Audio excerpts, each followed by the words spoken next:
السلام علیکم ورحمۃ اللہ وبرکاتہ۔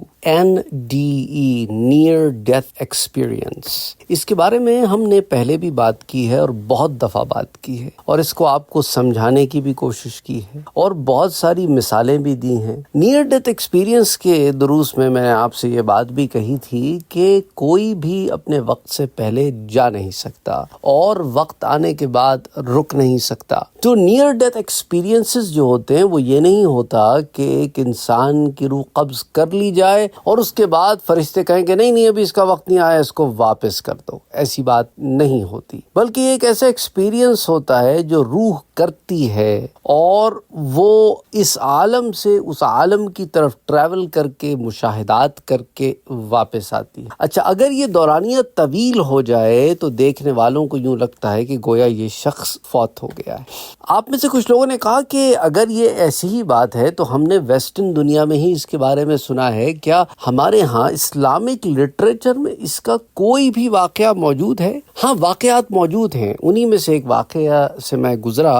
ابن عساکر کو میں مطالعہ میں انہوں نے ابن محبشون سے روایت کیا ہے۔ ابن محبشون اپنے والد محبشون کے بارے میں بیان کرتے ہیں کہ میرے ماں باپ محبشون کا انتقال ہو گیا تو ہم نے ان کو تخت پر نہلانے کے لیے رکھا۔ ہمارا یہی خیال تھا کہ وہ انتقال فرما چکے ہیں تو ہم نے کہا کہ ہم ان کی تجہیز و تکفین کا اہتمام کرتے ہیں۔ کہتے ہیں کہ جب غسل دینے داخل ہوا تو کیا دیکھتا ہوں کہ ان کی ایک رگ حرکت کر رہی جو ان کے قدم کے نچلے حصے کی تھی، تو ہم نے ان کو دفن نہیں کیا۔ 3 دن کے بعد وہ اٹھ کر بیٹھ گئے اور کہا کہ ستو لاؤ۔ ہم نے ستو پیش کیے، انہوں نے ستو پی لیے۔ ستو بیسکلی عرب پرانے زمانے میں تقویت کے لیے، آج کل کے زمانے سے اگر آپ اس کو کمپیئر کریں نا تو it is more less like a cereal. اس کے اندر ڈرائی فارم میں ہوتا تھا، بعض لوگ اس کو ایسے ہی کھا لیتے تھے، بعض لوگ اسے دودھ میں گھول کر پیسٹ بنا کر کھا لیتے تھے، اس میں گھی بھی ہوتا تھا، کھجور بھی ہوتے تھے، ڈرائی فارم میں معاملہ ہوتا تھا۔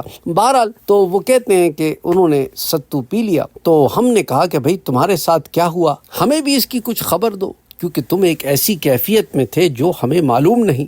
انہوں نے کہا کہ دیکھو، میری روح کو ایک فرشتہ لے کر آسمان دنیا میں پہنچا، اس نے دروازہ کھلوایا، دروازہ کھلا، اس طرح وہ 7ویں آسمان پر مجھے لے گئے۔ جب آسمان پر پہنچتے تو فرشتے سے دریافت کیا گیا کہ یہ تمہارے ساتھ کون ہے؟ فرشتے نے کہا محبشون۔ تو اس پر انہوں نے کہا کہ ابھی تو اس کا وقت نہیں ہوا ہے، ابھی اس کی عمر اتنی باقی ہے۔ کہتے ہیں پھر میں نیچے آیا تو حضور صلی اللہ علیہ وآلہ وسلم اور ان کے ہمراہ حضرت ابوبکر صدیق رضی اللہ تعالی عنہ اور عمر فاروق رضی اللہ تعالی عنہ کو پایا کہ صدیق اکبر حضور صلی اللہ علیہ وآلہ وسلم کی دائیں طرف تشریف فرما ہے اور حضرت عمر حضور صلی اللہ علیہ وآلہ وسلم کی بائیں طرف یعنی لیفٹ طرف بیٹھے ہیں، اور حضرت عمر بن عبد العزیز رحمۃ اللہ علیہ کو میں نے دیکھا کہ ان کے سامنے بیٹھے ہیں۔ میں نے اپنے ساتھ والے فرشتے سے پوچھا کہ یہ کون ہے؟ اس نے کہا تم ان کو نہیں پہچانتے؟ میں نے کہا کہ نہیں، میں اپنے علم کو پختہ کرنا چاہتا ہوں، اس لیے جاننا چاہتا ہوں کہ یہ کون ہے۔ اس نے جواب دیا تو عمر بن عبد العزیز ہیں۔ میں نے کہا یہ حضور صلی اللہ علیہ وآلہ وسلم سے بہت قریب ہیں۔ اس نے جواب دیا کیوں نہ ہو، انہوں نے ظلم کے زمانے میں حق اور انصاف پر عمل کیا، اور حضرت ابوبکر اور حضرت عمر نے حق کے زمانے میں حق پر عمل کیا۔ تو یہ ایک واقعہ ہے جو کتابوں میں آتا ہے کہ جس کے اندر ایک آدمی جس کو لوگوں نے خیال کیا کہ وہ مر چکا ہے پر وہ مرا نہیں تھا، اور اس کے ایکسپیرینس جو ہے اس معاملے میں وہ اس نے آ کے لوگوں کو بتایا۔ اسی طرح کا ایک اور واقعہ ابن ابی شیبہ نے ربعی بن فراش سے روایت کیا ہے۔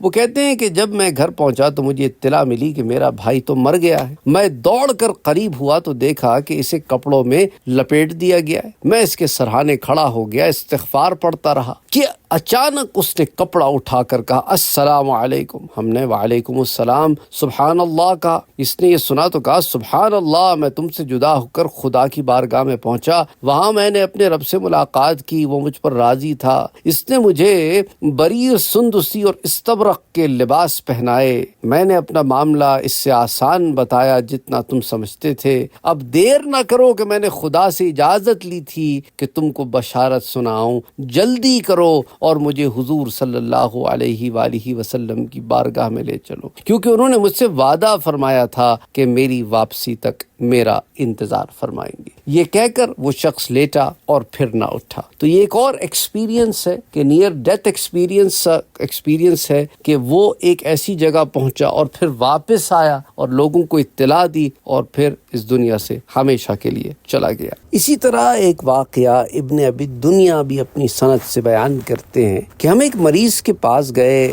بیٹھے تھے کہ وہ اچانک ٹھنڈا ہو گیا اور مر گیا۔ ہم نے اس کو کپڑوں میں لپیٹ دیا اور کفن دفن کا سامان منگوانے کے لیے آدمی بھیج دیا۔ جب اسے غسل دینے لگے اس میں حرکت آ گئی۔ ہم نے کہا سبحان اللہ، ہم تو یہی سمجھے تھے کہ تو مر گیا ہے۔ اس نے کہا ہاں میں مر گیا تھا اور مجھے قبر میں پہنچا دیا گیا۔ ایک خوبصورت اور خوشبو والا آدمی آیا، مجھے قبر میں رکھ کر اس نے پھر کاغذ سے ڈھک دیا۔ اتنے میں ایک بدبودار سیاہ عورت آئی اور اس نے اس بزرگ انسان کے سامنے میرے گناہ گنانے شروع کر دیے۔ اس نے ایسا کیا، اس نے ویسا کیا۔ یہ سن کر مجھے بہت شرم محسوس ہوئی اور میں نے اس نیک آدمی سے کہا کہ آپ کو خدا کا واسطہ دیتا ہوں کہ آپ مجھے اور اس کو تنہا چھوڑ دیں۔ چنانچہ اس نے ایسا ہی کیا۔ پھر اس نے کہا کہ چلو میں تمہارا مقدمہ لڑوں گا۔ وہ مجھ کو ایک بہت ہی کشادہ سے اوپن مکان میں لے گیا اور اس کے ایک طرف تو آبشار تھا، دوسری طرف کونے میں مسجد تھی جہاں کھڑے ہوئے ایک صاحب نماز پڑھ رہے تھے۔ انہوں نے سورہ النحل پڑھی، اس میں تشابہ ہوا تو میں نے لقبہ دیا کہ یہ حضرت آپ نے یہ غلطی کر دی ہے تو اس لیے اس کی تصحیح فرما لیں۔ یہ فوراً میری طرف متوجہ ہو کر کہنے لگے کہ آپ کو یہ صورت یاد ہے؟ میں نے کہا ہاں۔ اس نے کہا بھائی یہ تو نعمتوں والی صورت ہے، اور پھر اپنے پاس پڑا ایک گتا اٹھا کر اور صحیفہ نکال کر اسے دیکھنے لگے۔ اتنے میں کالی عورت بھاگ کر آئی اور کہنے لگی کہ میں نے ایسا کیا ویسا کیا، یعنی مجھے میرے گناہ یاد کروانے لگی، مگر اچھے چہرے والے آدمی نے میری نیکیاں شمار کرنی شروع کر دی۔ جس پر نماز پڑھنے والے آدمی نے کہا کہ تو یہ شخص ظالم، لیکن اللہ نے اس کو معاف کر دیا ہے، تیرے ظلم کو معاف کر دیا ہے، لیکن سن ابھی اس کی موت کا وقت نہیں آیا، اس کی موت تو ابھی فلاں دن ہوگی۔ یہ کہہ کر اس شخص نے کہا کہ اگر یہ فلاں دن مر گیا، یعنی کہ پیر کے دن کا اس شخص نے اسے کہا تھا کہ تو مر جائے گا، تو بہرحال یہ اپنے ساتھیوں سے کہنے لگے کہ دیکھو اگر میں پیر کے دن مر جاؤں تو یہ بات سچی ہے، ورنہ سمجھ لینا کہ یہ میرا کوئی ذہنی ہذیان تھا۔ جب پیر کا دن آیا تو ساتھی کہنے لگے کہ یہ شخص بالکل ٹھیک ٹھاک تھا، مگر جوں جوں دن ختم ہونے لگا تو وہ اچانک مر گیا۔